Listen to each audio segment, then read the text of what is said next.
Good evening, everybody, and welcome to Carving It Up Live right here on Twitter, as well as the Carving It Up YouTube channel and the Grid Network YouTube channel. As always, I'm Bryson Carver. Great to be with you, as always, without earbuds today, though. Somehow, some way, I lost my earbuds. I usually hook into my mic, so I'm going to have to play the sound bites and the music and all that through my computer, so hopefully there's no technical issues. We'll be playing a little bit of music, obviously, later with Bryson's Best 10, my top 10 Super Bowls of all time. We got a Super Bowl, obviously, in just a week and a half between the Kansas City Chiefs and the San Francisco 49ers. I'll give you my top 10 Super Bowls ever in about 45 to 50 minutes. Also, I'll tell you, there's a lot of outrage, a lot of it, around Taylor Swift. It's ruining the broadcast experience. I can't enjoy the games now that they're showing her on screen. All the context behind that, and really how little she's shown on screen, is quite evident. I will detail that in a half hour at about 6:30 Eastern, 3:30 Pacific time. Also, more weird comments by Jerry Jones regarding the Dallas Cowboys offseason, how they're going to address it. I'll get into that in about 10 to 15 minutes. And at the end of today's show, the biggest non-acquisition, or I should say, I guess, retainment, so to speak, just happened yesterday with Ben Johnson staying with the Detroit Lions. I will tell you exactly why. They have officially, health permitting, obviously, knock on wood, they're officially in the 2024 NFC Championship game. Detroit's in, okay? I don't know if it's San Francisco's going to play them or somebody else, but the Detroit Lions are in the NFC Championship game next season. I'm going to try and go back-to-back on my picks in that regard. I'll detail that later in the show. But first, it's a good day to be a Steelers fan. And it has been a divisive last 24 hours among Steelers Nation. I understand that. Because the fact of the matter is, we have been looking for a creative offensive play caller for quite some time. Really trying to find a guy. I was a Todd Haley guy. Wasn't even a Steelers fan at that point. Steelers fan since July of 2023. So fellow Steelers fans, don't get on me for that. Okay, I'm new. But the last really creative, innovative Steelers OC was probably Bruce Arians back in the day before he went on to Indianapolis. Then he took the Cardinals job, won a Super Bowl with Tampa Bay as their head coach. They've been looking for that guy. And putting it mildly, Matt Canada was nowhere near that. Matt Canada's offense in Pittsburgh was among the worst offenses in all of football. They were bottom 5 in virtually every statistical category. They had minimal 300-yard games, no 400-yard games. Ironically, the first game the Steelers played after he was fired, and the Steelers don't fire coaches mid-season, so that's when you knew it was bad, was against the Cincinnati Bengals. First 400-yard game, for the Steelers. Most recent one came the game after they fired Matt Canada after having 0 with him to begin with. They hired Arthur Smith yesterday. Now, Arthur Smith, the last 3 years, has had the occupation as the Atlanta Falcons head coach since 2021. And before that, he was a Titans offensive coordinator. And a lot of Steelers fans are like, dang, we go from a guy who can't utilize George Pickens, Najee Harris, Jalen Warren, Deontay Johnson, all these guys, to a guy who just doesn't seem to want to give Bijan Robinson the football. It's just really weird. Or throw the ball at Kyle Pitts, however, wherever you lean fantasy-wise in terms of who you got for your football team. And to that I say, sure, but this isn't comparing head coach to head coach or OC to OC. This is comparing failed OC Matt Canada to failed head coach Arthur Smith, who is a highly successful offensive coordinator with the Tennessee Titans. Before I even get into the numbers, you know how I know he was successful? You know how I know a lot of teams wanted Arthur Smith? Diana Rossini, one of the most trusted reporters in all of the NFL, reported about a week ago that, and I remember even repeating this on the show leading up to this, was that up to at least 7 teams, that's almost a quarter of the league, were interested in hiring Arthur Smith to be their new offensive coordinator. Obviously, Pittsburgh was one of them, or maybe they were an additional one, and we were the lucky bidders. Arthur Smith is now the OC of the Pittsburgh Steelers. So this isn't a situation where nobody's really interested. It's not like some of Belichick's assistants where nobody's really in line to hire them, but because they're loyal to Bill, Bill's loyal to them, they'll sort of fall in line into that hierarchy in New England. They'll just work. Arthur Smith is not that guy. If you think about Arthur Smith in Tennessee, and I thought for certain that Mike Vrabel was going to get hired this cycle, and he may still get hired, but that it was going to be sort of like a package deal. You were going to get Arthur Smith as your OC along with Mike Vrabel, who we know is a tremendous head coach, had success in Tennessee before they, in my mind, wrongly fired him. But if you look at Arthur Smith's 2 years as the Tennessee Titans offensive coordinator, mind you, this is with Ryan Tannehill, who's good. He's fine. He can be good. He can be very good some days. He can be horrible some days. He is like Ryan Tannehill, peak Ryan Tannehill, is the definition of an average quarterback. But you can win games. They got to an AFC title game with him. I'll get into Tannehill, but the Titans' numbers offensively in the 2 years that Arthur Smith is there. Here you go. This is what they look like, okay? And obviously, all graphics are provided by my man Alfred Parsard Jr. of the Grid Network. Shout out to Alfred. That's my guy. The Titans under Arthur Smith, the Titans offense under Arthur Smith, averaged 27.9 points per game. That's top 5 in the league at number 5. 379.7 yards per game. That's 5th in the National Football League in that span. 6.14 yards per play. That is 2nd in the NFL to the Kansas City Chiefs. And then you get some second, third level stats. These are more analytic based, but EPA 4th, success rate 2nd, drop back EPA 4th. Drop back success rate 2nd, rushing EPA 2nd. Now, some of that's Derrick Henry. Rushing success rate, again, some of that's Derrick Henry 2nd. But look at that, 29 turnovers in 2 years. The 2 years Arthur Smith was the OC in Pittsburgh, that's the 3rd fewest in all of football. And you say, well, it's nice you have those numbers. Obviously, again, some of that's impacted by Derrick Henry because King Henry, his peak, was nothing short of a monster. But ultimately, okay, what are we looking at in terms of how he's been able to develop quarterbacks, or not even develop quarterbacks, but get the best out of quarterbacks? I'm glad you asked. We can show you Ryan Tannehill with Arthur Smith, Ryan Tannehill without Arthur Smith. And by the way, you'll see here, he's played about 10, 12 games more without Arthur Smith than with him, and the numbers are night and day. Ryan Tannehill with Arthur Smith, 2019 and 2020. There's 28 games, okay? 9th in touchdown passes, 26th in interceptions. 26th, that's a good thing. So, like, number 1 would have the most. 26th, would be among the fewest. Completed 67.9% of his passes. That's 8th in the NFL, and had the 2nd best. Ryan Tannehill had the 2nd best passer rating in football with Arthur Smith as his OC. He was a top 10 quarterback. Do any of us believe Ryan Tannehill, even a couple years ago, 2-3 years ago, was a top 10 guy? Maybe you had people on the fringes who believe that. I always thought he was good, productive, far from top 10. 9th in touchdowns, 26 in picks. And again, that's in a good way. 8th in completion percentage, number 2 in passer rating. I think Brady or Breeze was number 1. Then we could show you Ryan Tannehill without Arthur Smith. That's 11 more games that he's played since Arthur Smith went to Atlanta.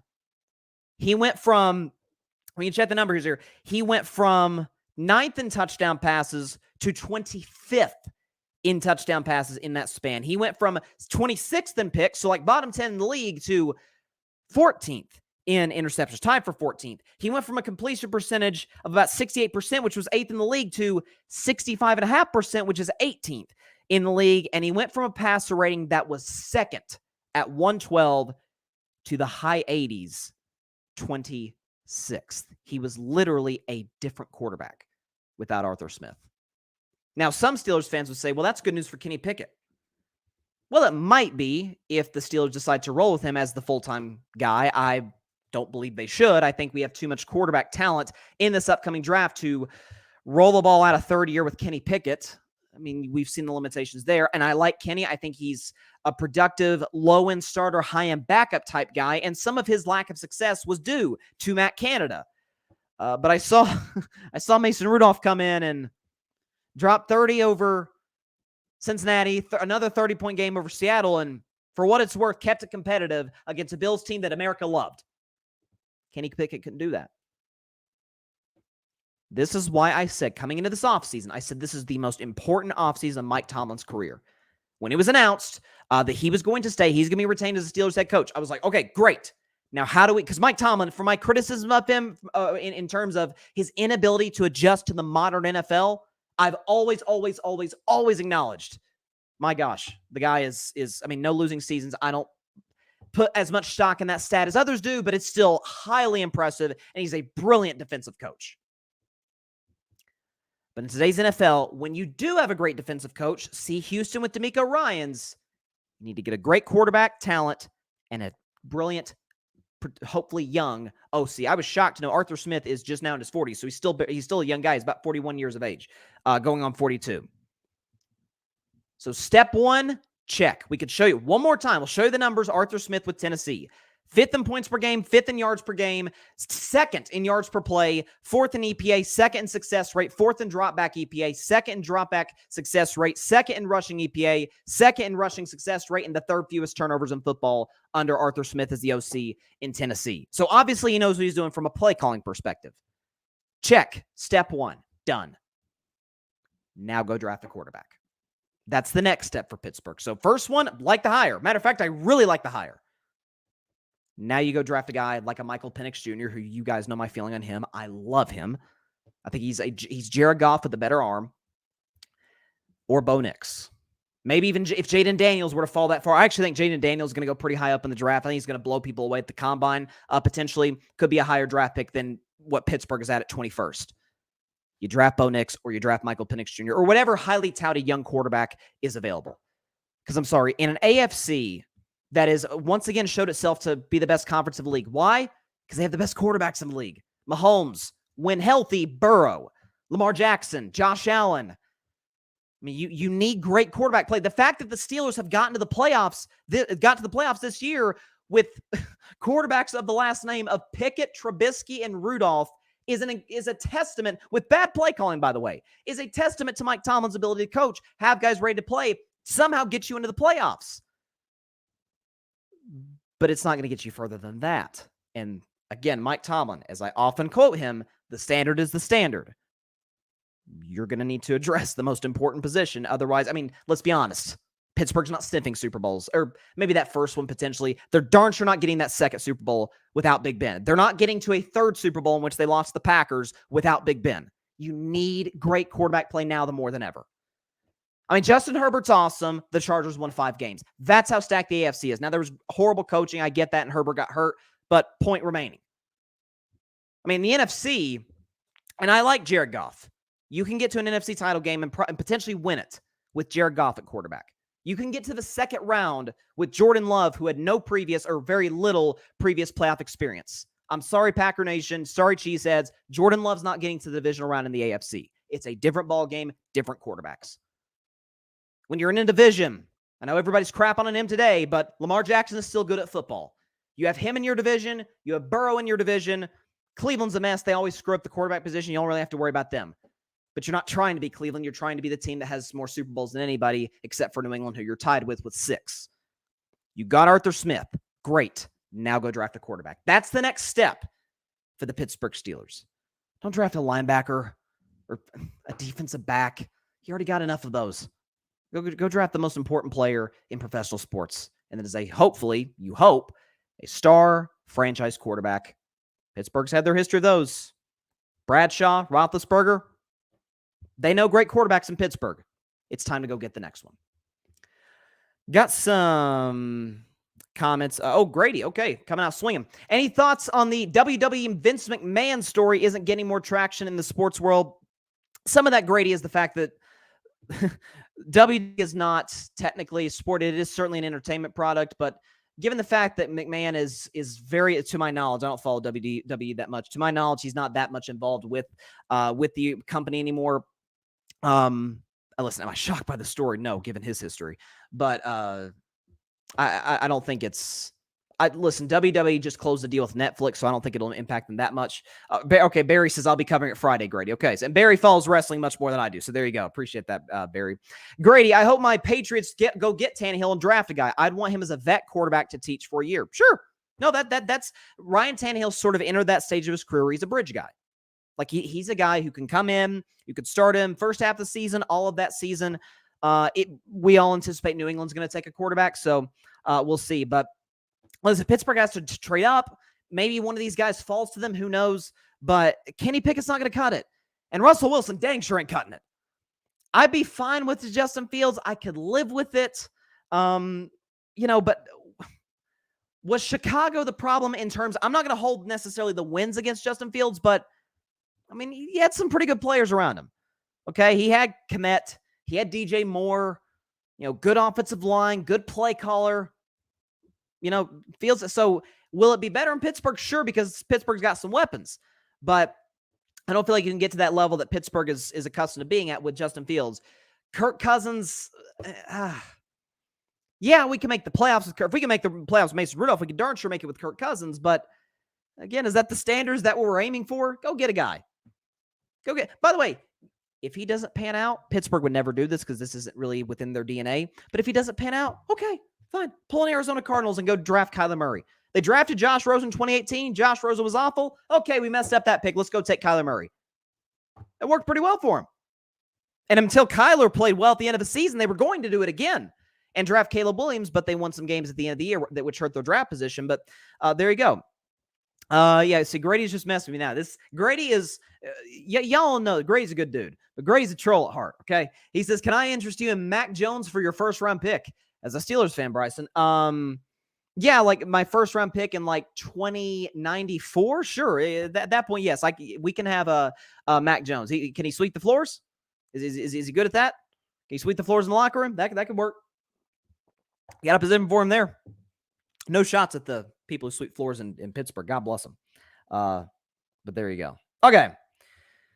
Oh boy, you know that this a team, man. They never fail to disappoint. They never fail to get in the news, and their owner in particular. I think you know exactly who I'm talking about at this point. How about them Cowboys? Yeah! So, how about them Cowboys? They're back in the news again. Jerry Jones was speaking to the media recently and talking about the Cowboys' offseason plans. And there was a lot that he said. We're going to break down some of the things he said regarding Dak Prescott, regarding Bill Belichick.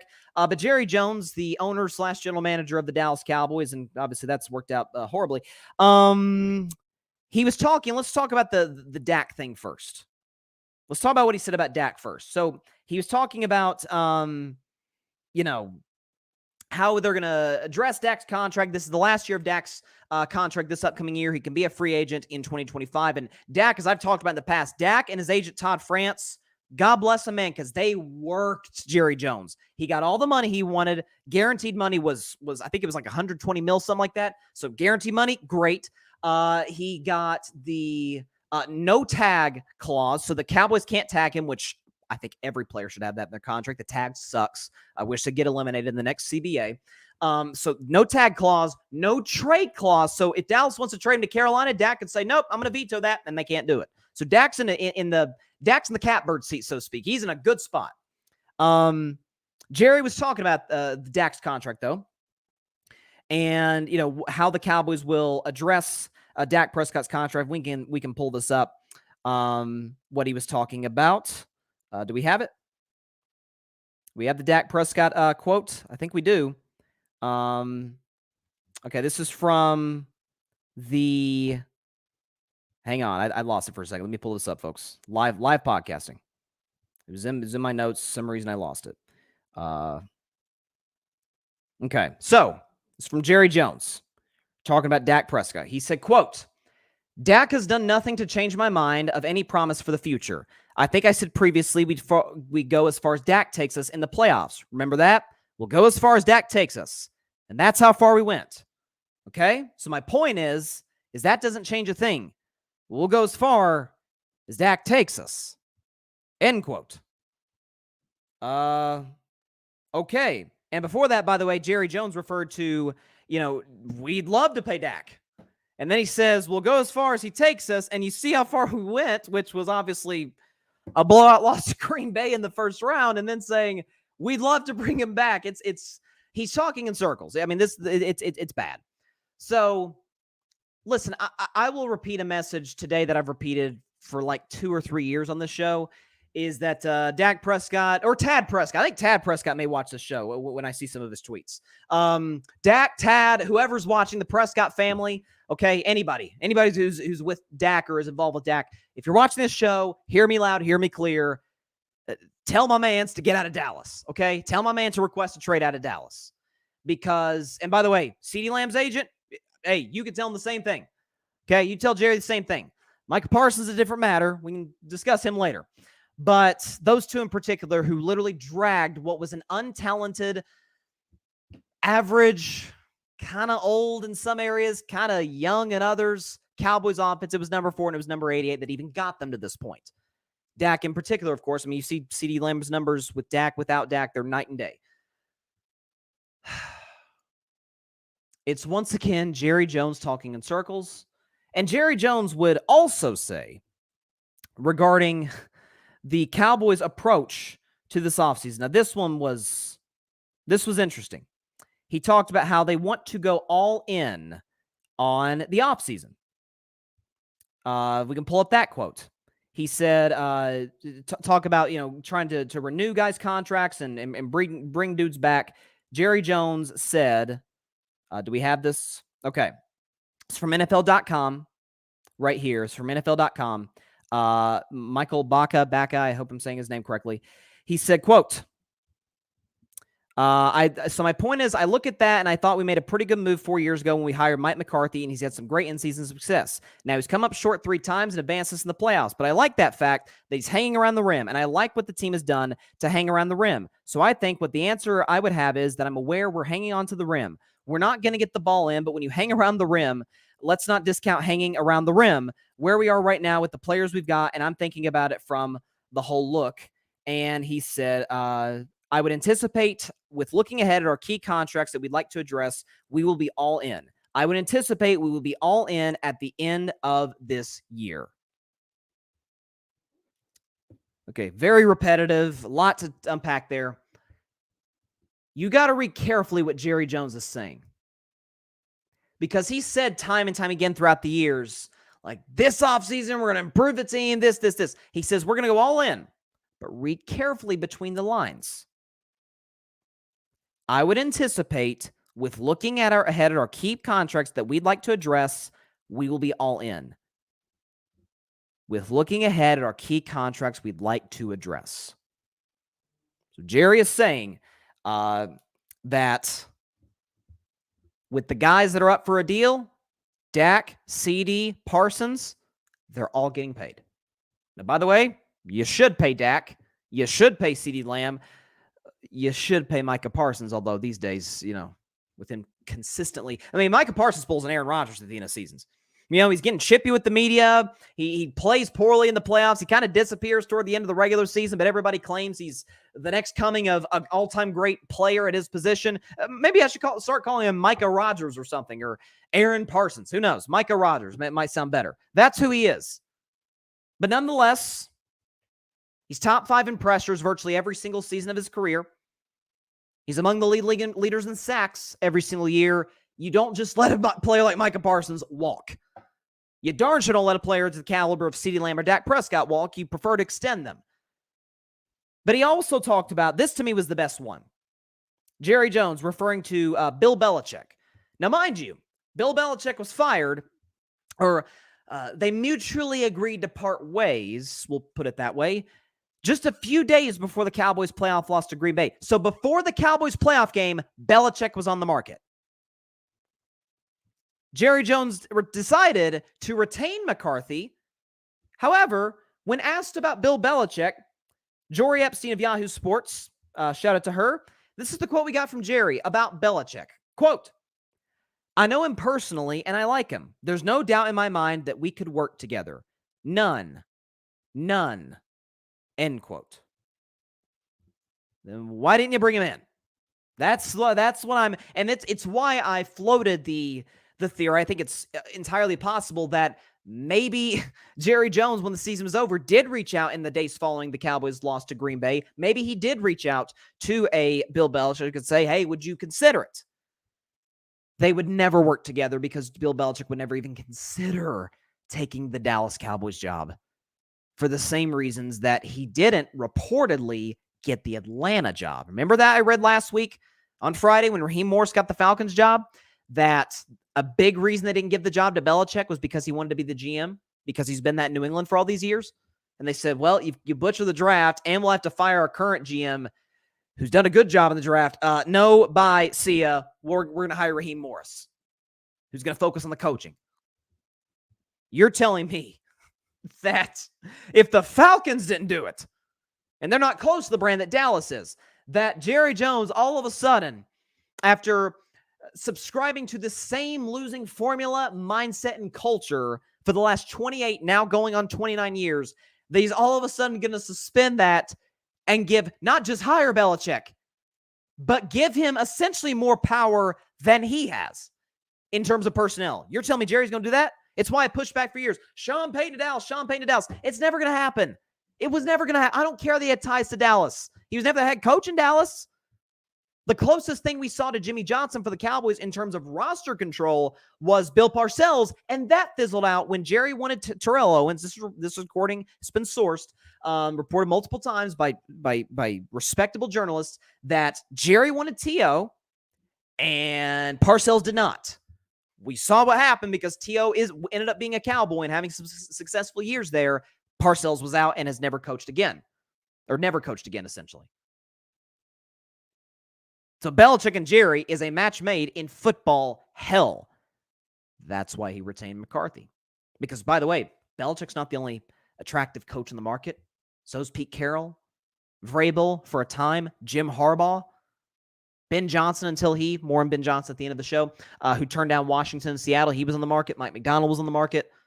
Eric Bieniemy was on the market. A lot of guys. But Jerry went with Mike McCarthy because he's the yes man in the same fashion that Jason Garrett was. Now, I think McCarthy's a better coach than Garrett. Dak's been at his best under McCarthy relative to what he was under Garrett. So the Cowboys offense. So is the Cowboys' consistency in the fact that they've won 12 games 3 years in a row. But McCarthy submits to Jerry because Garrett did, and Wade Phillips did, and Chan Gailey did. That's the story of the Dallas Cowboys in the last 3 decades, at least. This notion that, and by the way, for the record, I picked them to go to the Super Bowl this year and lose to the Chiefs. Dead wrong. Never do that again.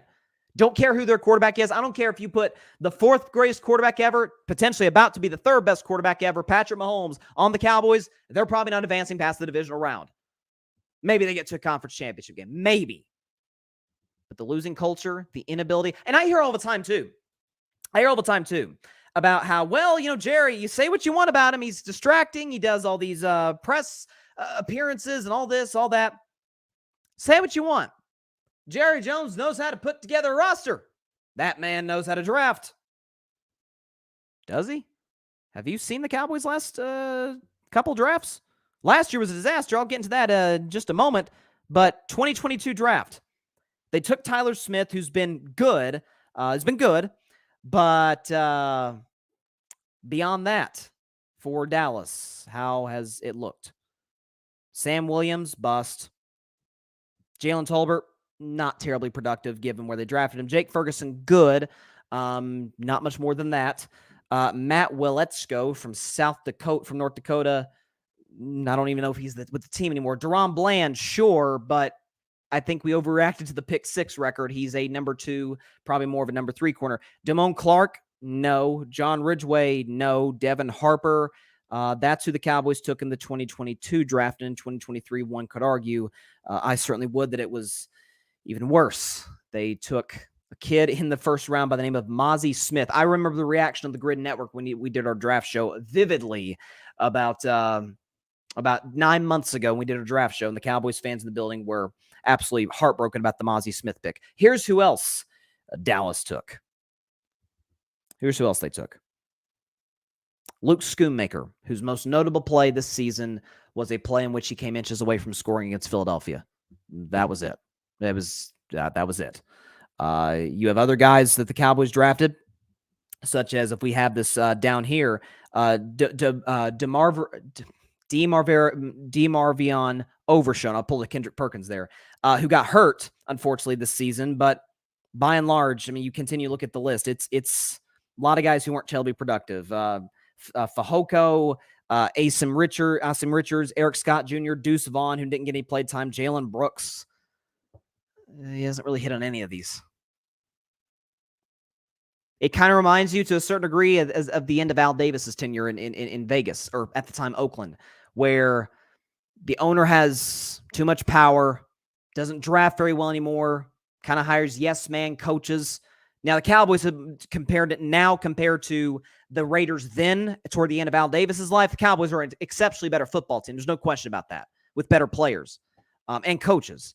But Jerry is content with being relevant. That is his goal first and foremost. Remember that quote? I've repeated it multiple times. After the Thanksgiving win, when they drubbed terrible Washington 45-10, when you had the Cowboys play great. Dak was at the center of the MVP discussion. McCarthy, some were saying, hey, what is McCarthy coach of the year? And Dolly Parton, shout out to Dolly Parton, by the way, was awesome at halftime. And Jerry Jones said after the game, I cannot remember a greater day being associated with the Dallas Cowboys. This coming from a man who in the 90s, 2 of them with Jimmy Johnson, won 3 Super Bowls. He cares more about relevance than he does about winning. I don't know how much longer it's going to... Most people, I think, are on that train, but others defend Jerry. He's just kind of crazy, Jerry. And by the way, last thing, and I'll move on to carving up the context. There's a podcast out there from an individual who used to work for the Cowboys. I don't know if he was the host of the show, a guest of a show. I just saw it on social media. He used to work for the Cowboys, who told a story on draft day about Stephen Jones. I'll put it this way. As bad as it is with Jerry, enjoy Jerry while you have Jerry, because with Stephen, it is going to be exceptionally worse. Exceedingly worse is probably the better word to use. Yeah, that's Dallas, though. And that, by the way, Jerry Jones did that interview at the Senior Bowl, so, take that what you will. And by the way, you know who goes to the Senior Bowl? GMs. Jerry Jones is the de facto GM of the Cowboys and is yet to get to a conference title game. I mean, Detroit beat him. Detroit has an 0-16 record on their resume in the last 29 years, and they got to a conference title game quicker than Jerry. Why? Because the ownership hired a smart GM, and by the way, an actual GM in Brad Holmes, finally got the coach right, Dan Campbell. Dan Campbell put together a great staff with Aaron Glenn and Ben Johnson. They drafted well, and they're in the NFC title game this year. More on Ben Johnson later in the show, turning down the Washington and Seattle jobs. Okay. Oh, here we go. So, how do I enter us into this? Well, just keep it real. That's usually the best route to go, right? So Taylor Swift has been a massive story for almost 2 decades in the world of music, and for the last 4 months in the world of professional football since she started dating Chiefs tight end, and by the way, in my view, the greatest tight end ever, Travis Kelce. If you don't think he's the greatest tight end ever, that's fine. He's certainly the greatest postseason tight end ever. The numbers bear it out. And there's been a lot of outrage, people getting really big mad about this. Is Taylor Swift's involvement with the NFL and with Kelce and all the above. So, on a fired up edition of Carving Up the Contest, I'm excited about this one. I'm going to go all in on those who consider Taylor Swift a negative or a liability to the NFL, or more specifically, the NFL viewing experience on national television. So, as primetime Deion Sanders says, give me my theme music.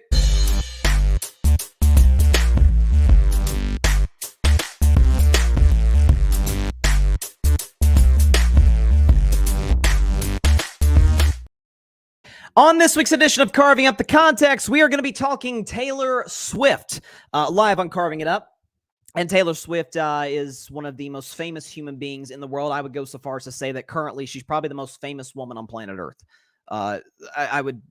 There's a lot of women who have held that title in recent years. You can throw Oprah, Beyonce, maybe Rihanna. If you want to go into acting, somebody like a Julia Roberts or a Meryl Streep.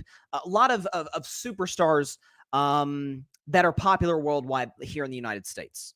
They're from here in the United States. Taylor Swift is obviously one of those people. Her Eras Tour was one of the most successful tours of all time historically. More on that a little later. But she is dating, as we all know, Chiefs tight end Travis Kelce. They've been dating for about 4 months or so. The first time I can remember seeing that they were actually together was, I think it was week 3 when the Chiefs beat the Chicago Bears at Arrowhead on a game on Fox. And ever since then, there's been a lot of outrage. They're showing Taylor Swift too much on my television. And aside for a moment, normally on Carving Up Live, like 99% of the time, I want to, at least I hope and believe this to be the case, that I have a diverse audience. Whether it's your background, whether it's your beliefs, whether it's just how you see the world, hopefully my audience is pretty diverse. I think we as Americans, we as people are a diverse group of people. And so, the diverse society, so to speak. And I try to speak to everybody the same way. This is not one of those days. or at least this segment is not one of those segments. I'm addressing one group and one group specifically, and that is insecure men who are outraged by Taylor Swift. So I've been lectured on since this Taylor Swift-Travis Kelce relationship began this season, that they're showing Taylor Swift too much on television. I can't focus on the game because they're showing her too much in the box. Really? They're showing her too much, really? Okay, let's look at this. So the Chiefs played the Ravens on Sunday. I don't know if you heard, in the AFC Championship game. The winner of that game got to the Super Bowl. By the way, the most watched AFC Championship game ever. It got higher ratings than those Steelers-Ravens AFC title games, or those Manning-Brady, highest rated AFC title game ever. The game peaked with more than 64 million viewers, and on average hit about 55.5 million viewers. That is up 17% from last year's comparable window. Paramount Plus recording its most streamed live event of all time, and CBS still has delivered audiences of 50+ million viewers in back-to-back weeks. Take a wild guess as to which game CBS did the week before. Chiefs-Bills. The Ravens-Chiefs game lasted 3 hours. The broadcast, that is, lasted 3 hours and 8 minutes. It's about how long an NFL game takes. Taylor Swift was shown on screen in 3 hours and 8 minutes for 44 seconds. For context, this is carving up the context after all, that is 17 seconds longer than crab cakes in Baltimore, and a whopping 20 seconds more than dolphins, sharks, and jellyfish at the local aquarium in Baltimore. 44 seconds. If you look at the Chiefs' 3 playoff games, the game against Miami, Buffalo, Baltimore, combine the airtime of those 3 games, it adds up to 9 hours and 17 minutes. Taylor Swift has been on screen a grand total, keep in mind, 9 hours, 2 minutes and 25 seconds.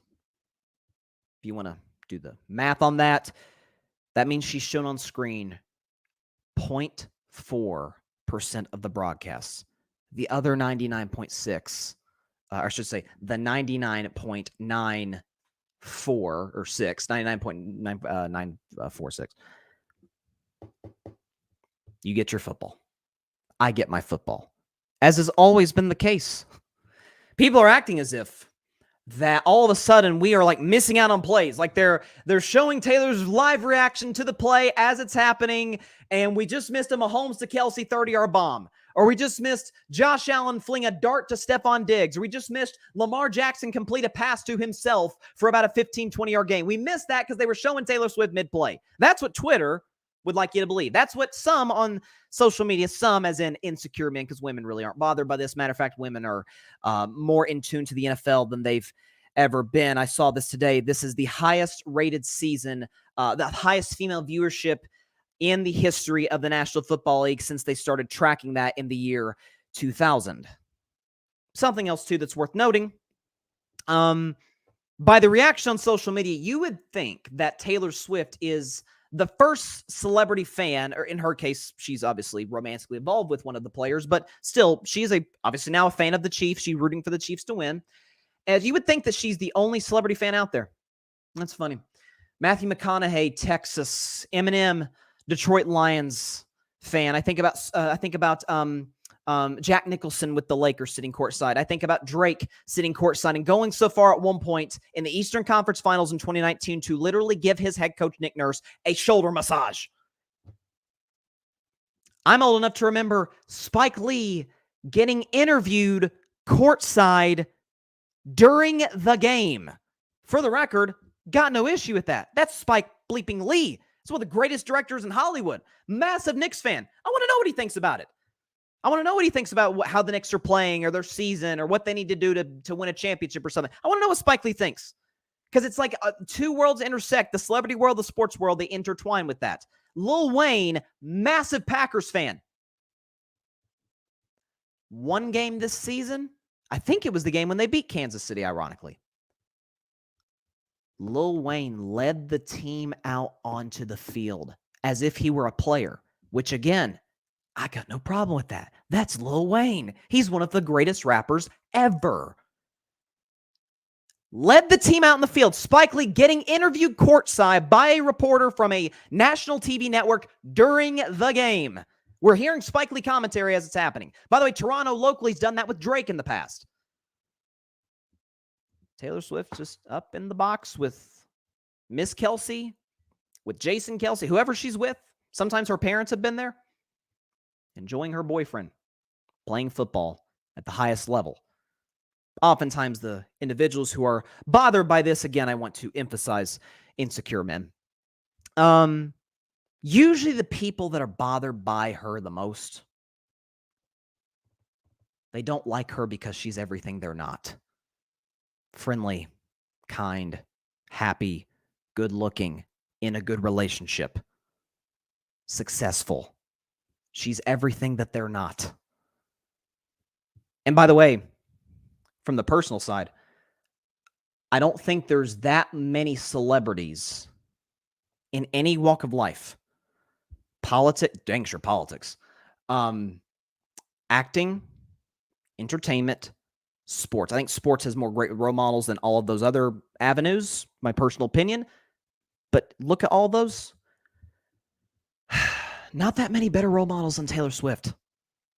Sustained success. She's been famous since she was a teenager. She's now in her mid-30s, dating Travis Kelce, and more popular than ever. She has grown in terms of her popularity, in terms of her influence. She sings to sick kids in hospitals. She, at one time, I remember years ago, invited her own fans to have to party in her own home. She's one of the most accessible celebrities out there. Her Eras tour boosted the United States economy. I hear from some of the economy. Well, Taylor Swift was pretty darn impactful in a major way, in a positive way for the American economy. And oh, by the way, this is going to make some people uncomfortable. She encourages young people, that 18 to 34 range. By the way, highest rated season in the NFL among people of ages 18 to 34 since 2019, so in 4 years. That she encourages people of that age group to do the most American thing you can do, and that is exercise your right to vote. A lot of people have died for that right to vote in many walks of life, many respects. And here we are, election year 2024. I'm going to vote for the first time. It's the first election I've ever been eligible to vote in due to my age. And I'm sure the same could be said about a lot of people out there, a lot of Swifties. She got people involved in 2020. She's going to get people involved in 2024. And to some, that's kind of threatening, whether that's due to her political leanings or whatever else may make them uncomfortable. Just the fact that she's a successful woman in entertainment, and she has a major influence in the United States of America. There's a lot of areas we could take this in terms of the fact that you have individuals such as, I will name them, Clay Travis of Outkick, who has went so far as to call out Travis, Mr. Pfizer, Aaron Rodgers dubbed him, and Taylor Swift, who he called the Chiefs Yoko Ono, great comparison there. On Christmas Day, use that comparison, and during the NFC Championship Game, in a tweet where he was criticizing Lamar's triple coverage pick, the Taylor Swift Super Bowl is here. You failed America, Ravens. How did they fail America? They may have failed Baltimore. They may have failed themselves as a team by not reaching the Super Bowl. It sucks for them. They did not fail America. If you're rooting against the Chiefs in the Super Bowl because you're tired of their dominance and you're rooting for the kid Brock Purdy, Mr. Irrelevant, to win the Super Bowl, I get that. We've had a lot of Super Bowls like that. We've had a lot of underdogs going against Brady. Brady himself was an underdog to the Rams back in 2001. We've had plenty of underdog Super Bowls. If that's the reason you're rooting for the Niners, okay. There's a lot of people like that over the years. But if you're that threatened by a woman being shown on screen for 44 seconds, and in the totality of the 9-hour playoff run, 9.5-hour playoff run that we've seen on television this year for the Kansas City Chiefs, she's been shown for 2.5 minutes. She's been shown on screen for 0.4% of the Chiefs' playoff games combined. If you're threatened by that, that's probably a you problem, because you are everything that she is not. Secure, happy, joyful, successful, rich, good looking. She had a couple bad relationships with men. You sure your relationship, if you have one that is good? I will leave it at that. That is it for this week's edition of Carving Up the Context. And by the way, to all those who are threatened by this, to all those who are truly to their core bothered by Taylor Swift, as someone once said, you need to calm down. Let's look at the comments here. Chloe, for the Super Bowl, Taylor needs to lead the Chiefs out to Are You Ready For It? I don't think they would do that. Listen, of course, Lil Wayne led your Packers out, which, by the way, I think is cool. Anytime, I've always believed this. Even as far as politics, like, I'm still talking about the Cowboys. Like, a couple of times a year, they'll show they show Jerry Jones' booth every game. And by the way, Jerry Jones isn't playing. Oh my God, we love the Jerry Jones shots where if the Cowboys are playing poorly and they show Jerry and he's just staring on the field, he's just like the little slap on the little pound on the table where he's mad or something, or you see him like cussing, taking his glasses off. Like, we enjoy that. But a couple times a year, you look at Jerry's booth. That's Governor Christie, or that's former President Bush. Anytime politics and sports intertwine, anytime entertainment and sports intertwine, that's great. You know why it's great? Because sports, I've said this so many times, is the great unifier in America. That and music. Because when you go to a concert, like I've told the story, like I went to a Luke Bryan concert over the summer. I'm going to lay all of my money on the line that I did not agree politically with virtually everybody in that room. Enjoyed every second of the concert. Loved it. Luke Bryan put on a great show because that's Luke Bryan. That's what he does. I'm sure the same could be said about Taylor Swift's tours.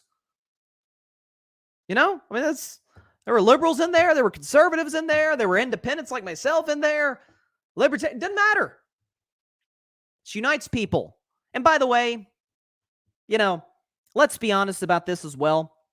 Some of this has to do with the fact that we've got more women involved now more than ever watching the NFL. Again, as I mentioned, the highest rated season, the highest female viewership in the NFL since that was tracked starting in 2000.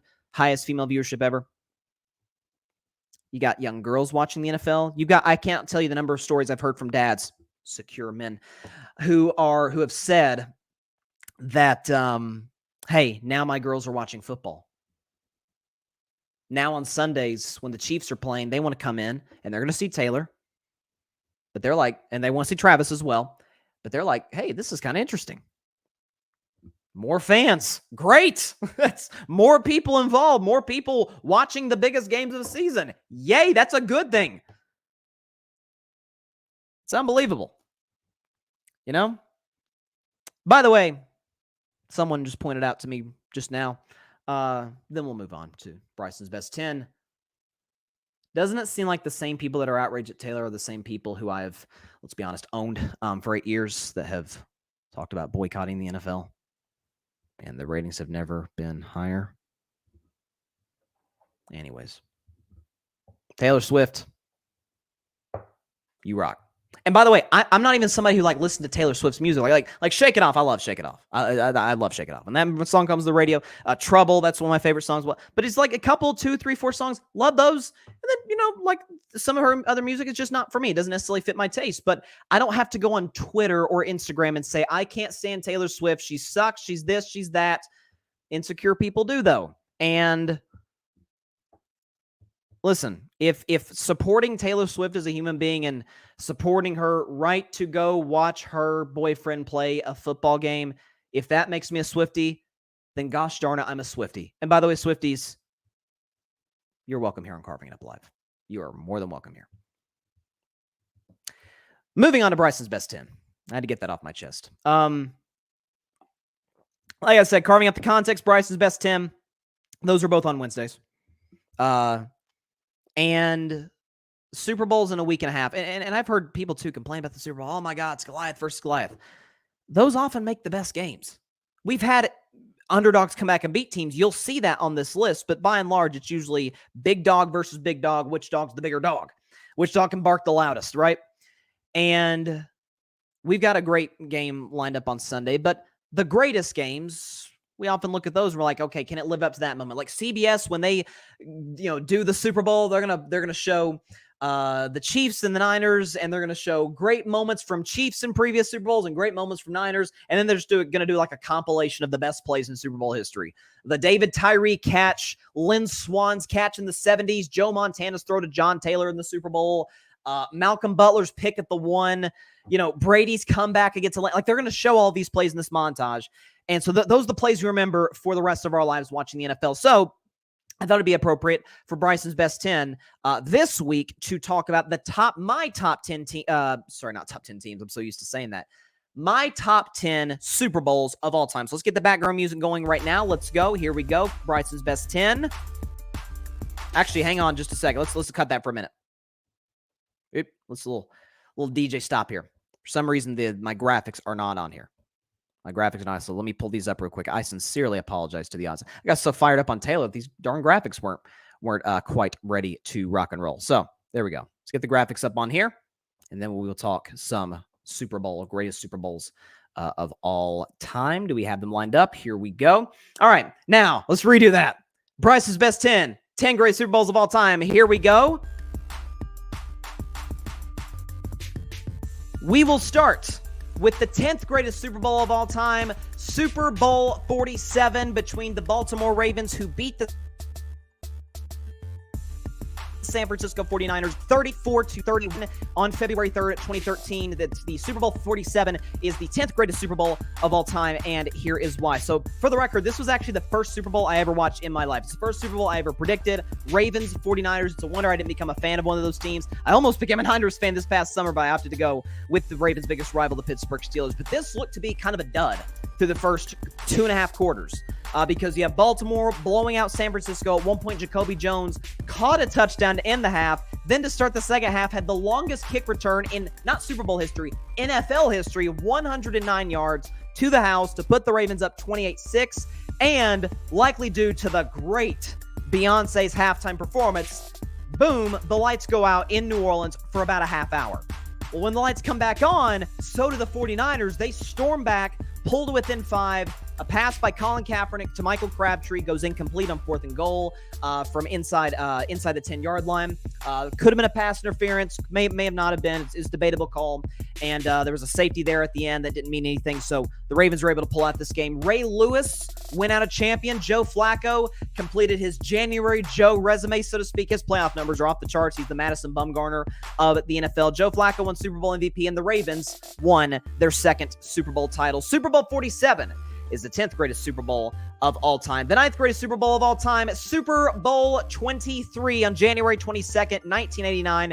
The San Francisco 49ers beat the Cincinnati Bengals 20-16. Super Bowl 23, the 9th greatest Super Bowl of all time, and here is why. So this is the earliest Super Bowl we've got on this list. So none of the Super Bowls, the first ones, the 10s, early 20s here with San Francisco and Cincinnati. This happened to be the third championship that Montana, Walsh, Rice got 2 at that point, that the Niners won in their incredible dynasty run in the 1980s. Joe Montana down 16-13 in the fourth quarter, leads a drive down the field, throws a touchdown pass to John Taylor with under a minute to go to win the Super Bowl. It's the moment, that and the catch, of Joe Montana's career. That one to me, at least, again, I wasn't alive during that time, 1989, but that, for a lot of people, I think, was what put Joe. It was like, okay, that's the greatest quarterback of all time. Of course, Brady would surpass him a couple of decades later in virtually all of our eyes. But Joe Montana was known as Joe Cool, came in the clutch, and he did so to a large degree against a very good Bengals team. That 1998 Bengals team, one of the better teams not to win a Super Bowl. So San Francisco winning that Super Bowl, Super Bowl 23, that is the 9th greatest Super Bowl of all time. At number 8, we now go back to the 21st century, the first Super Bowl of the 21st century. It is the Los Angeles Rams beating the Tennessee Titans 23-16 in Super Bowl 34. Super Bowl 34, January 30th, 2000, by the way, the 8th greatest Super Bowl of all time, and here is why. So it was the greatest, underdog Super Bowl maybe ever, because you have the Tennessee Titans, who are this new expansion team. They relocated from being the Houston Oilers. They became the Tennessee Titans. They had this magical playoff run. They had the Music City Miracle in the wild card round against Buffalo. Steve McNair, the late Steve McNair, God rest his soul, got to the Super Bowl out of the AFC. Then you have the Rams team led by this quarterback who was bagging groceries years before in Kurt Warner, wins MVP his first year, gets the Rams to the Super Bowl in the 1999 season. They go on to beat the Tennessee Titans in what's one of the greatest endings in Super Bowl history, with the guy with the Tennessee wide receiver, I'm forgetting his name, it's not coming to my mind right now, being tackled at the 1-yard line to save the game for it's probably the greatest tackle in the history of the Super Bowl, although there's one coming later that it could be argued might have been better. But it was a phenomenal ending. Kurt Warner threw the game-winning touchdown toward the end of the fourth quarter to put the Rams up 23-16. The tackle at the 1-yard line sealed the win for good. And the Tennessee Titans have not been able to get to a Super Bowl since. The Rams have since been to 2 and won one since.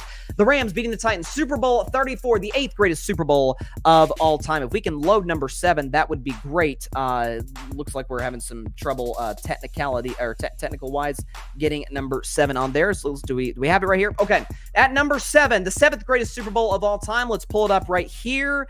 It is Super Bowl 57, our most recent Super Bowl, where the Kansas City Chiefs beat the Philadelphia Eagles 38-35 on February 12th, 2023. Super Bowl 57, the 7th, a little repetitive there, greatest Super Bowl of all time, and here's why. So Kansas City had won a Super Bowl in 2019, the 2019 season. Philadelphia, 2 seasons removed from a 4-win year, comes back in 2022, has the best defense of all time in terms of sacking the quarterback. Jalen Hurts finished second for MVP that year to Patrick Mahomes, to the doubted Kansas City Chiefs, who were home underdogs the week before in the AFC title game, traded Tyreek Hill to get better defensively, and this was a shootout. And this was a situation where Mahomes, to this point, it's been the defining moment of his career. There's been plenty of great ones where Patrick Mahomes was already dealing with an injured ankle, re-aggravated it in the first half of this football game, comes back in the second half, down 10 points, leads the Chiefs to a comeback, has a near-perfect passer rating in the second half. Chiefs go down, Mahomes on a bad ankle, runs them down into field goal range. Harrison Butker kicks the game-winning field goal to win it for the Chiefs, 38-35. Jalen Hurts had a phenomenal game. I believe he accounted for 4 touchdowns on the afternoon in Arizona. It was a phenomenal football game. It was everything that we hoped it would be, and then some. And let's be honest, we were kind of happy to see Philadelphia crash and burn when the lights got the brightest. Everybody except for Jalen, though. Jalen was fantastic in that game. That game's why I still kind of believe in Jalen, although we'll see what happens in the future of Philadelphia. Super Bowl 57, the 7th greatest Super Bowl of all time. At number 6, this one kicked off a dynasty. Super Bowl 36, where the New England Patriots beat the St. Louis Rams at the time, 20-17 on February 3rd, 2002. Super Bowl 36, the 6th greatest Super Bowl of all time, and here's why. So maybe the most ironic Super Bowl of all time, because this was billed as the game that would kick off a dynasty.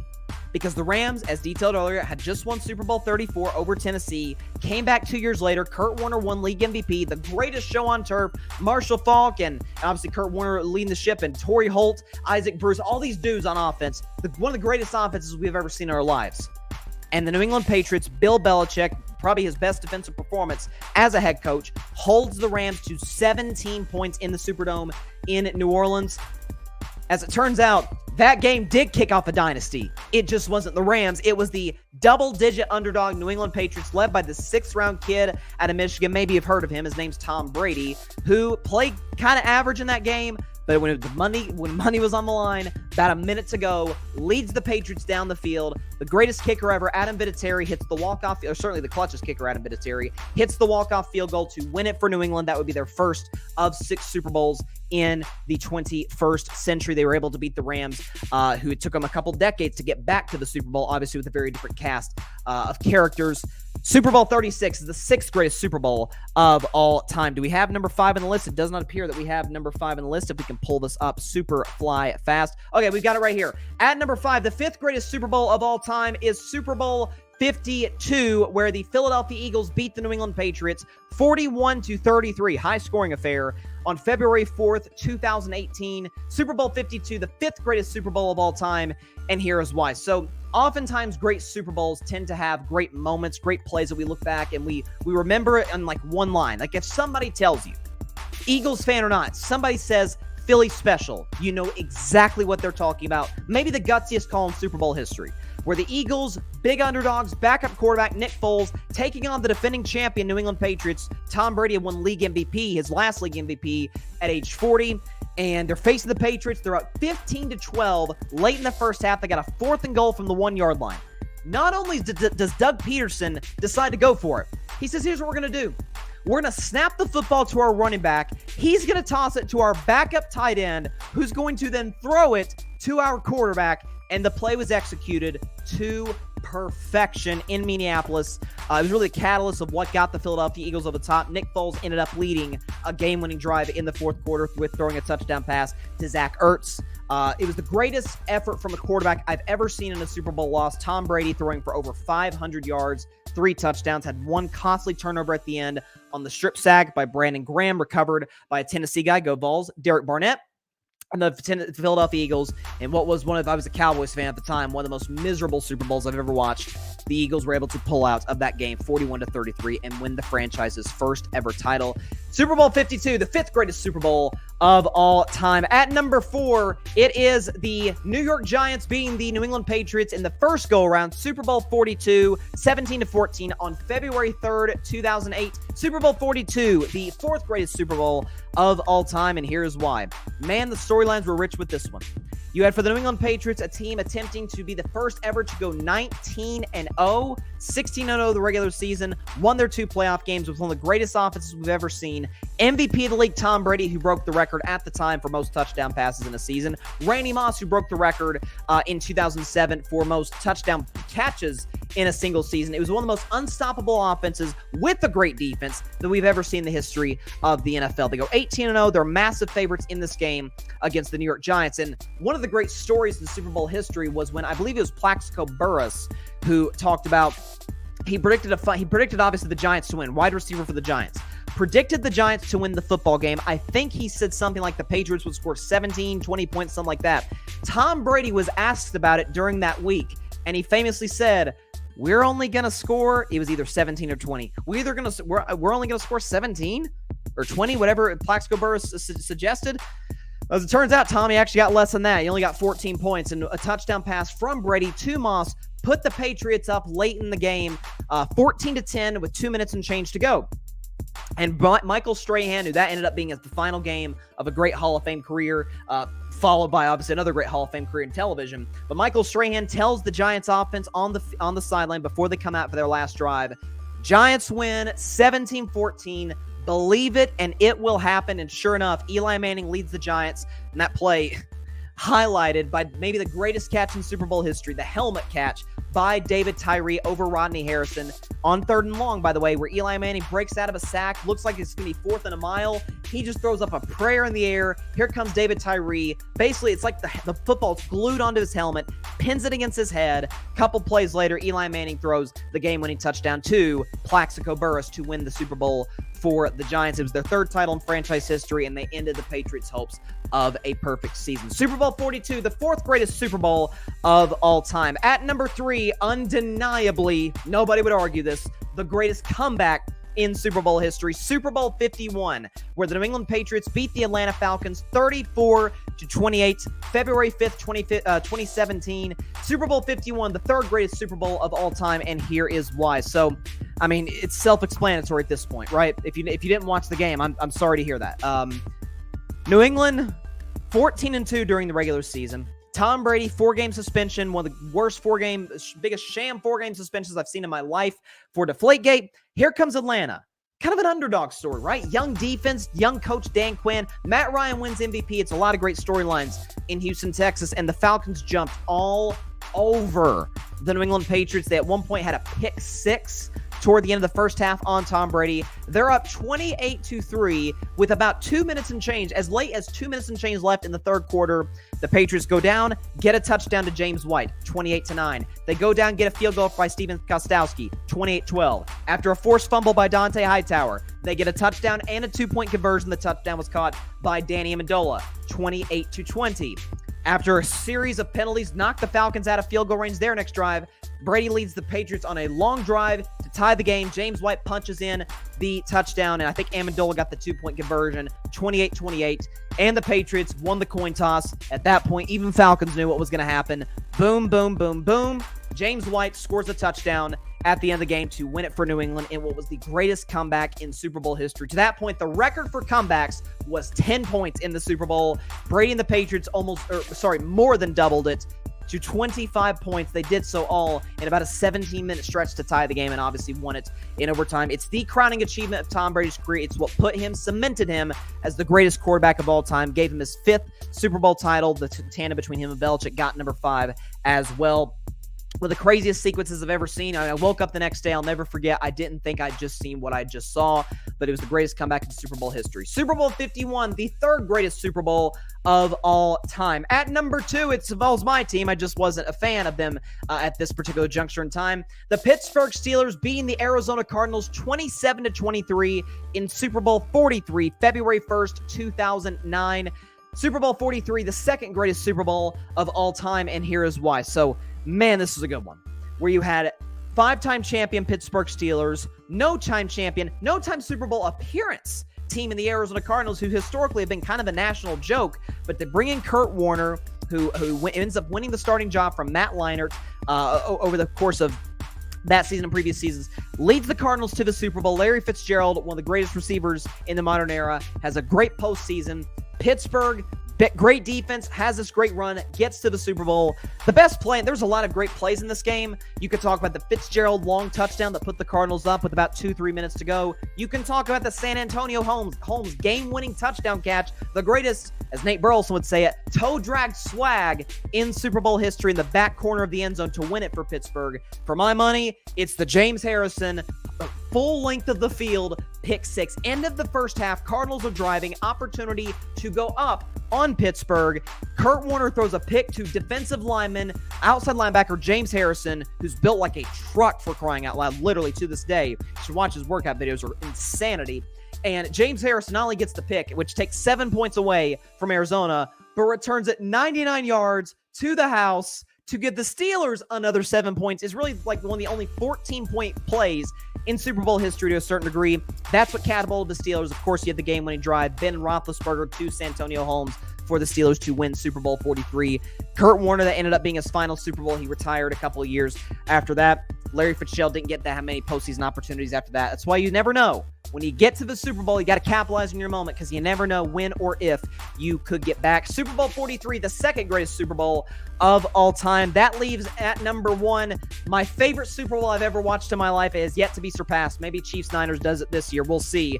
At number 1, Super Bowl 49 on February 1st, 2015, where the New England Patriots beat the Seattle Seahawks 28-24. Super Bowl 49, the greatest Super Bowl of all time, and here is why. So, listen, that in almost a similar way as Super Bowl 36, the Patriots' first title in the Brady-Belichick era, was like a game, again, similar. It was like, okay, Seattle's going to kick off their dynasty. They had been the defending Super Bowl champions the year before in 2013. They'd waxed the Broncos and Peyton Manning.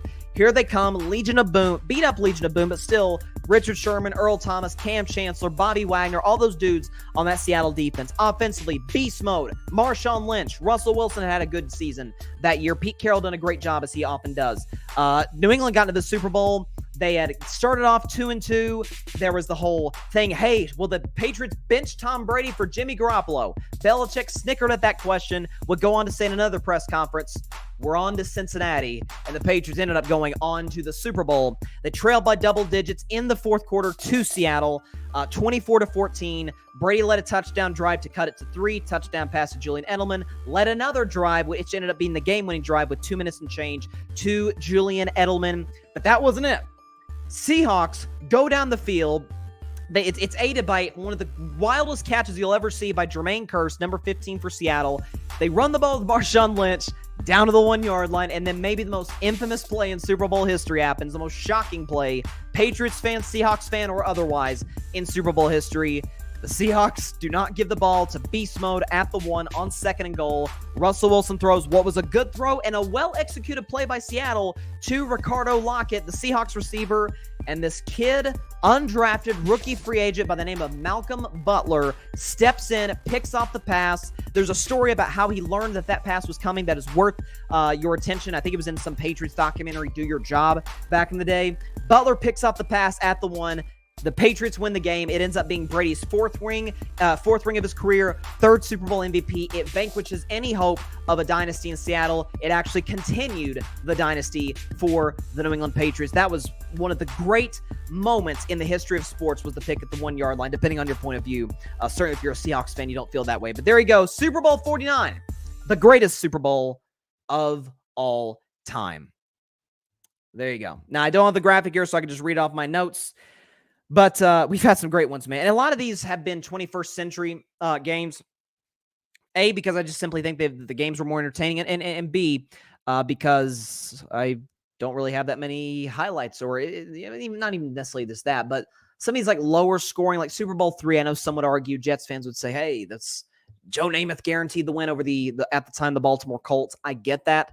But it was 16-7. There was like, maybe it's just relative to how I view football today, as an offensive game with some great defense on the side. But there you go. So from 10-1, my top 10 Super Bowls of all time, I've got Super Bowl 47, Ravens beat the Niners. Super Bowl 23, Niners beat the Bengals. Super Bowl 34, Rams beat the Titans. Super Bowl 57, Chiefs beat the Eagles. Super Bowl 36, at number 6, the Patriots beat the Rams. At number 5, Super Bowl 52, Eagles beat the Patriots. At number 4, Super Bowl 42, Giants beat the Patriots. At number 3, Super Bowl 51, Patriots beat the Falcons. At number 2, Super Bowl 43, Steelers beat the Cardinals. And at number 1, Super Bowl 49, Patriots beat the Seahawks. And by the way, that's when the Deflategate story happened too. Was 2 weeks prior to that game, which is one of the most ridiculous scandals in the history of major American professional sports. I could do a whole podcast on that, but there you go. So hopefully, I mean, listen, last year's Super Bowl made the list, Chiefs-Eagles.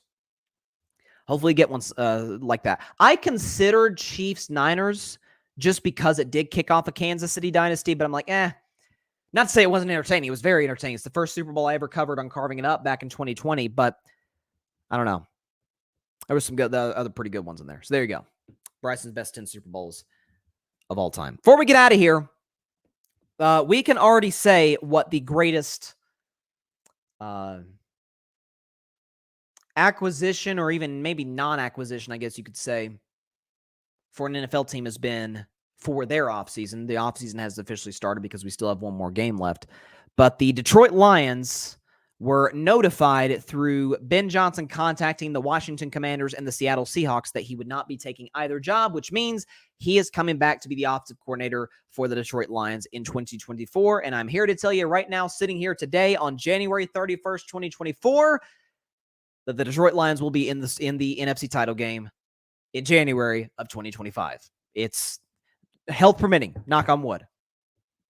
So you retain Ben Johnson, best offensive coordinator in football. Dan Campbell's still there. And listen, I've heard a lot of folks say, like, because Dan Campbell alluded to the fact that, hey, we may never get back because it is really hard to get to this point to the NFC title game. And some have been like, hey, they might not. Like, it's maybe they let complacency get to them. There's going to be more eyeballs onto the Detroit Lions in 2024. We get that. But if there's any coach that's going to have his team ready to go with expectations, it's Dan Campbell, because a lot of the guys coming back were on that 2021 Lions team, and even 2022 that had no expectations. Nobody thought they'd be any good. Even this year, there were some doubters, some skeptics out there that didn't know if Detroit can make any sort of serious run. And so if there's anybody have the team ready to go, it's Dan Campbell. If there's any offensive coordinator who's going to be able to put the players on that side of the ball in the best position to be successful, it has been Johnson. You'll keep Jared Goff. You have Jahmyr Gibbs. You have Sam Laporta. 2 of those guys are going to be going into year 2. You still have Amon-Ra St. Brown, who you're going to have to pay sooner rather than later, but you still got him. Jamison Williams is young. Like, you've still got some excellent talent on the opposite side of the ball. They improved defensively. If you look at the numbers from last season to this season, there still needs to be some work for the Lions on defense. Obviously, Aiden Hutchinson, we know who he is and what he represents. They've got the kid, Anzalone, who's a really good linebacker. They need to address the secondary. I could see Detroit drafting a corner in the first round, really going heavy defense, because offense is not the Lions' problem at all. Maybe they address it in the trade market in free agency the same way they did by adding C.J. Gardner-Johnson, maybe. But I can see them doing that. But ultimately, this is massive for the Lions. You say, well, yes, they'll be a good team. Yes, they'll be motivated, but who's to say that they'll get back? To which I would say, And look, we got to see how the offseason plays out. We don't, free agency doesn't start until like mid-March. The draft isn't until late April. So there's a lot of dominoes still remaining that still need to be, that still need to fall. But you look at the NFC, barring some major change, okay? The Niners are going to be the favorites in 2024, as they should be. It's the best roster in football, certainly in the NFC, best team in the NFC, as they proved all season long, and by winning the conference. You look down the list. Dallas isn't the narrative with the Cowboys, and it's a true one, by the way, that, they just somehow find a way to screw it up in the playoffs. They always find a way to screw it up in either the wild card or divisional round. I said this year, Dallas, it was a do or do not season, the old Yoda quote from The Empire Strikes Back. It was do not. I said this is going to be boom or bust. They're going to make this great run or go absolutely nowhere. It's not going to be a situation where they like win a playoff game, get to the NFC title game. No. They're either going to get to or win the Super Bowl or miss the playoffs or go one and done. And it ended up being, unfortunately for Dallas, the latter. Dallas is not getting to the NFC title game. Tampa Bay, fun, great story. If they win the NFC South, won't shock me in the slightest. Baker Mayfield should get extended. They're not going to the NFC title game. Philadelphia. Well, Philadelphia will have a better defense because they hired Vic Fangio. That helps. But Nick Sirianni's still there. And they just hired Kellen Moore to be their new OC. So needless to say, the offense will be, well, let's just say it'll underachieve. Philly's not going to the NFC title game. The Rams are the one team that I could see being a serious threat to the Lions. I mean, after all, they did only lose by a point in that playoff game, and if they convert in the red zone against Detroit, they probably win that game. So the Rams aren't fall off. They've drafted well. No reason to believe that Les Snead won't ace the draft again and that Sean McVay won't get the best out of what he has. But the Rams I could see being a threat, but I still think Detroit's a little bit better. Green Bay is still, we forget, this is the youngest playoff team since the 1974 Buffalo Bills. So, and listen, if Green Bay gets back to playoffs, nobody, myself included, will be shocked at all, given the strides we saw Jordan Love take, the strides we saw this offense take in 2023. But again, it's sort of a situation like Detroit where now there's expectations for Jordan Love. Can you take that next step? You have sort of the proverbial ghost of Favre and Rodgers. If you want to go back further, Starr looming over Jordan Love right now. So I don't think Green Bay is a Super Bowl contender. That's where I would go on that. New Orleans is in cap hell, and they don't have the right coach. Minnesota would have to make a drastic change, and I like Cousins, but they're going to have to make a drastic change at the quarterback position for me to believe in them. Chicago should draft Caleb Williams, even if they do, not a contender. Atlanta, no. Giants, Washington, Arizona, Carolina. So, like, none of those teams are serious contenders. So, I mean, the Niners will be the favorites, and Detroit should be number 2. Over Dallas, the Rams the only team where I'd be like, okay, if we a year from now, Rams beat the Lions in Detroit or in LA, won't shock me at all. If Dallas wins, I'll be a little surprised. If Tampa Bay wins, that's different. Green Bay even. But you basically keep everybody. You got to draft. You'll have free agency. And listen, the way that team is wired because of Dan Campbell, will they not be as motivated as ever to after they blew that 17-point lead against San Francisco on Sunday? Won't they let that just burn in their gut, in their soul all offseason, and then take it out in the rest of the league and try and make another playoff run in the 2024 playoffs? I don't know. When I saw that, I'm like, okay, Detroit's back in the NFC title game. That was my reaction. It feels like we're going to rematch Niners, Detroit in the NFC title game, probably in San Francisco, or although who knows, maybe Detroit ends up jumping them in the standings this season. We'll see. But that'll certainly be fun. No question about that. In case you can't tell, over the last 9 months or so, I'm a big believer on how Detroit does business, both on the field and in the front office. They ace that stuff, no question about it. All right, that is all the time we have for today's show. Appreciate everybody stopping by. Be sure to catch Carving It Up live on Friday at 6 p.m. Eastern, 3 p.m. Pacific time, right here on Twitter, as well as the Carving It Up YouTube channel and the Grid Network YouTube channel. And as always, be sure to like, share, comment, and take 2 seconds out of your day, please. Please hit that big red subscribe button down there. If you're on YouTube, it helps the channel grow exponentially. We're trying to get to 1,000 subscribers by Super Bowl 58, which is February the 11th. So we're getting close. So if we can get that number to 1,000, that would mean the world. If you have subscribed, thank you so much. Please tell your friends about it, your family about it, everybody you know about Carving It Up Live. We would greatly appreciate it. If you have not subscribed, hey, like I said, just takes a couple seconds. Become part of the Carving Up family. That subscribe button down there, hit it, and you're part of the Carving It Up family. That includes you, Swifties. Like I said earlier, you are welcome here. All right, see you on Friday. Maybe a little LeBron Warriors trade rumors talk. Maybe we'll see. But listen, lots gonna happen. Let's just put it this way: I'm gonna be rooting for the Celtics very hard tomorrow night. Go Boston, okay? Let's go Celtics. Let's make the Lakers season worse and see if they can trade LeBron to Golden State. I do believe that has a possibility of happening. I'll detail that as well as a lot more sports topics on Friday. So stay safe out there. Please be sure to take care of your physical as well as your mental health. And please, please, please be sure to contact your local state representatives and senators to demand change for gun violence in America. We have got to address this problem as soon as we can. Oh, and I almost forgot this. Be sure to go subscribe. Just as important to my as subscribe to my show. Just as important. Be sure to go subscribe to the Grid Network. That is GRYD, the Grid Podcast Network, right here on YouTube, as well as any and everywhere you get your favorite podcast via Apple Podcasts, Spotify, iHeartRadio, Google Podcasts, any and everywhere you get your favorite podcast. We'll see you on Friday. No NFL games to predict, and I'm not predicting the Pro Bowl, by the way, the Pro Bowl flag football game. Not going to do that. Not doing that. Very excited though. See y'all then. Stay safe out there. God bless y'all. Peace out. Because the player's gonna play. Thanks so much for watching the show on YouTube, and be sure to go click that big red subscribe button and check out the other clips and full shows from Carving It Up Live, as well as our other incredible content creators here on the Grid Network.